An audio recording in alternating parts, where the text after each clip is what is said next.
पुण्यात बावधनमध्ये हेलिकॉप्टर कोसळल्याची धक्कादायक घटना घडली असून तिघांचा जागीच मृत्यू झाल्याने परिसरात एकच खळबळ उडाली आहे।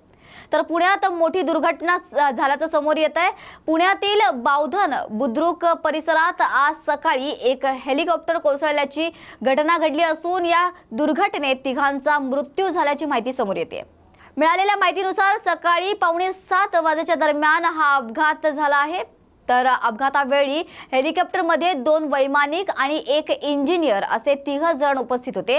हेलिकॉप्टरने उड्डाण केल्यानंतर ते मुंबईतील जुहूच्या दिशेने निघाले होते।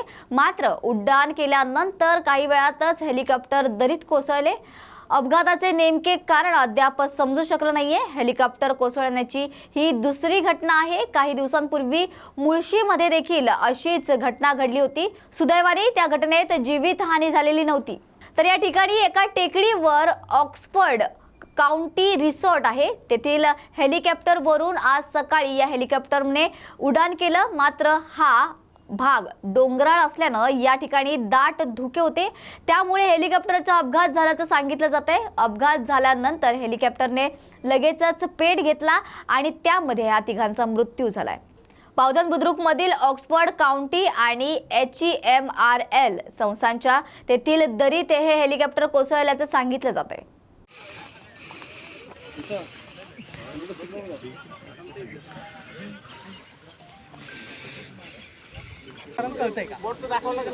हेरिटेज एव्हिएशन या कंपनीचं दिल्लीचं हेलिकॉप्टर रात्री हॉल्टला ऑक्सफर्ड या ठिकाणी होतं।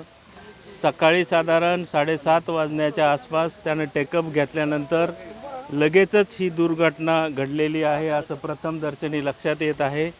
घटनेनंतर स्पॉट थोडासा इनर साईडला आणि अगदी डोंगराच्या बाजूला असल्यामुळे आयडेंटिफिकेशन आणि स्पॉट व्हेरिफिकेशन किंवा स्पॉटवर मदतकार्य पोहोचायला आणि लोकेशन मिळायला आपल्याला 10-15 मिनिट उशीर झाला, परंतु ताबडतोब त्या ठिकाणी स्पॉटवर मदतकार्य पोहोचून त्या ठिकाणच्या 3 बॉड्या, 2 पायलट आणि 1 इंजिनियर यांच्या बॉड्या आपण मदतकार्य आणि सर्वांच्या यानं ससून हॉस्पिटल या ठिकाणी पाठवलेल्या आहे। सर, माहिती मिळते कुणाला घ्यायला चाललं होतं आणि किती वाजताचं टेकअप त्यांचं काय ठरलेलं होतं किंवा काय कारण मिळालीत की समोर? त्याबद्दल कुणाला घ्यायला चाललं होतं याबद्दल सांगता येणार नाही, परंतु झूसाठी टेकअप झालेलं होतं अशी एक थोडीशी माहिती मिळालेली आहे। धुक्यामुळे अपघात कशामुळे झाला काय हे आम्हाला नाही सांगता येत। तांत्रिक विश्लेषण कसं केलं जाईल? कुठली CVRची टीम येते अशा पद्धतीची माहिती? दिल्लीवरून त्यांची टीम येते। ते तांत्रिक विश्लेषण काय असेल ते दिल्लीवरून आलेल्या टीम नंतरच आपल्याला पूर्ण माहिती मिळेल याची। सर, त्यांची नावं समजू शकली कोण होते? 2 पायलट आणि 1 इंजिनियर आहेत, एक भारद्वाज आहेत, एक परमजीत आहे आणि एक पिल्लई आहे, अशी तिघांची नावं आहेत। आणि कोण एक्स आर्मी होते त्याच्यामध्ये आता जे आय कार्ड मिळाले त्यात असं लक्षात येतं की एक नौसेनेतले रिटायर्ड ऑफिसर होते, भारद्वाज म्हणून आहे त्यांचं नाव। लोक आलेत का काय माहिती? काय असं सांगितलं होतं कारण हवामान घटना घडली त्यावेळेस आपण कुणी इकडे नव्हतो, त्यामुळे या गोष्टीवर भाष्य करणं नाही आहे। कारण सकाळी धुकं होतं असं स्थानिक सांगतायत आणि त्याने टेकऑफ का केलं, त्यांचं टायमिंग सकाळी 7:30चं होतं अशी माहिती मिळते। त्यामुळे आपण आता त्या गोष्टीवर भाष्य करणं योग्य होणार नाही। त्यांच्या नातेवाईकांशी काही संपर्क झालाय? घरच्यांशी काय बोल? त्यांचे मित्र या ठिकाणी हजर आहेत, त्यांनी त्यांच्या घरच्या लोकांना सांगितलेलं आहे, याबाबत माहिती दिलेली आहे। कुठले तिन्ही पायलट कुठले होते म्हणजे? ती प्राथमिक माहिती आहे, अजून आम्ही माहिती घेतो पुढची। सर, इथले स्थानिक असं म्हणतायत की इथं जे हेलिपॅड आहे त्याचं नियमित ऑडिट झालं पाहिजे, अन्यथा आम्ही हेलिपॅड बंद करू। जर कोणाची याच्यामध्ये चूक असेल तर कारवाई करणार का आपण? ते टेक्निकल इन्व्हेस्टिगेशन झाल्यानंतरच्या ह्या गोष्टी आहेत, ते आता सांगता येणार नाही।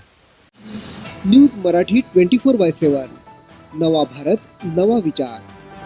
काँग्रेस खोटं बोलले आहे, वातावरण महायुतीच्या बाजूने आहे, आम्ही विकासावर मत मागतो आहोत असं वक्तव्य भाजप प्रदेशाध्यक्ष चंद्रशेखर बावनकुळे यांनी केलंय।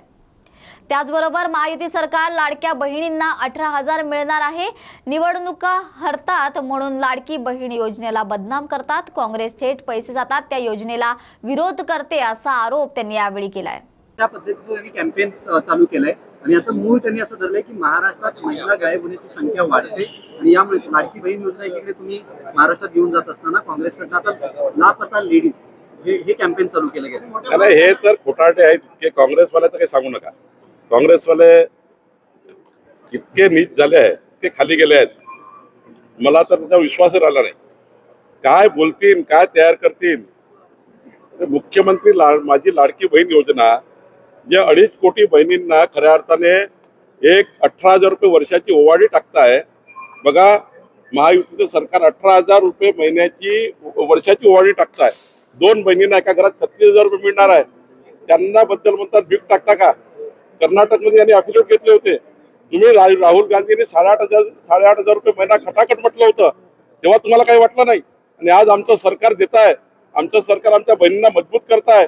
त्यामुळं यांची आता जीवावर आली आहे.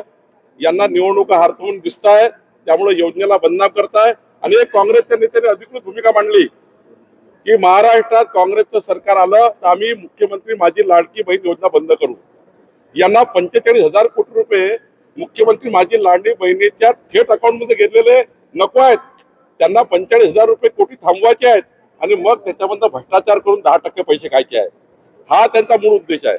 आणि म्हणून मला असं वाटतं काँग्रेस पार्टी थेट योजनेला कधी विरोध करतं, कारण थेट पैसे जातात. किसान सन्मान योजनेचा विरोध करतील, पीक विमा योजनेचा विरोध करतील, मुख्यमंत्री माझी लाडली बहिणीचा विरोध करतील, कारण त्यांना पैसे कायला मिळत नाही. आणि म्हणून मला असं वाटतं या मुख्यमंत्री माझी लाडली बहिणा योजनेच्या 2.5 कोटी बहिणी ज्यांच्या विरुद्ध काँग्रेस पार्टी म्हणताय की आम्ही योजना बंद करू, त्यांना 10 लाखाचे भाव दाखवल्याशिवाय आमच्या बहिणी राहणार नाही. काँग्रेसचा मुख्यमंत्री असणार पुणे पृथ्वीराज चव्हाण. बघा, उद्धव ठाकरेची हालत बघा. ते कटोरा घेऊन फिरतायत मुख्यमंत्री पदाकरता. शरद पवार साहेब बोलायला तयार नाही. काँग्रेस आता स्वतःला मुख्यमंत्री पद मागताय. शरद पवार साहेबांना सुप्रियाताईला मुख्यमंत्री करायचं आहे आणि काँग्रेसला वडेट्टीवार साहेबांना करायचं आहे, नाना पटोलेला करायचं आहे, बाळासाहेब थोरातला करायचं आहे, पृथ्वीराज चव्हाणला करायचं आहे. खरं तर आता उद्धव ठाकरेंचा मूळ प्रश्न आहे की ते बघतात आहे कोणीतरी मला जाहीर करतील, कोणीतरी मला जाहीर करतील, कोणीतरी मला येतील, मला मुख्यमंत्री म्हणतील. मग आता उद्धव ठाकरेंना विचारलं पाहिजे तुम्ही सकाळी जाऊन, किंवा त्यांचे कोणी असणारे बोलणार त्यांना विचारलं पाहिजे की नाना पटोले मुख्यमंत्री पद मागतायत, पृथ्वीराज चव्हाण जाहीर बोलतायत, त्यावर उद्धव ठाकरेंची प्रतिक्रिया काय आहे? ते तर मुख्यमंत्री पदाकरता गेले, ते तर हिंदुत्व सोडून गेले. हिंदू हृदय सम्राट बाळासाहेब ठाकरेचा विचार सोडून काँग्रेसचे गठबंधन केलं. बाळासाहेबांनी म्हटलं होतं ज्या दिवशी हिंदुत्व सोडा लागेल, ज्या दिवशी काँग्रेसचा हात पकडावा लागेल, त्या दिवशी आमची शिवसेना बंद करून टाकू. हे तर काल नागपूरमध्ये ज्यांच्या याच्यावर 100 कोटीचे आरोप आहे. एक तर आमदार असे होते नागपूरचे ज्यांनी तर 150 कोटी रुपयाचा शेतकऱ्याचे पैसे खाल्ले म्हणून त्याला कोर्टाने जेल केली. त्याचे स्तुतीस्तुम्न उधळून उद्धव ठाकरे नागपूरमधनं आले. म्हणजे मला वाईट वाटतं ज्या काँग्रेसच्या आमदारावर गुन्हा सिद्ध झाला, 5 वर्षाची जेल झाली, त्यांच्या डायसवर जाऊन उद्धव ठाकरे मताच्या राजकारणाकरता मुख्यमंत्री बनण्याकरता स्तुतीस्तुम्न उधळून आले. याचं वाईट वाटतं आम्हाला. आणि त्यामुळे उद्धव ठाकरे साहेबाबद्दल आणि खऱ्या अर्थाने त्यांच्या नेतृत्व त्यांनी जे काँग्रेसच्या घरी घाण ठेवला आहे याच्याबद्दल महाराष्ट्राला खरी चिंता आहे.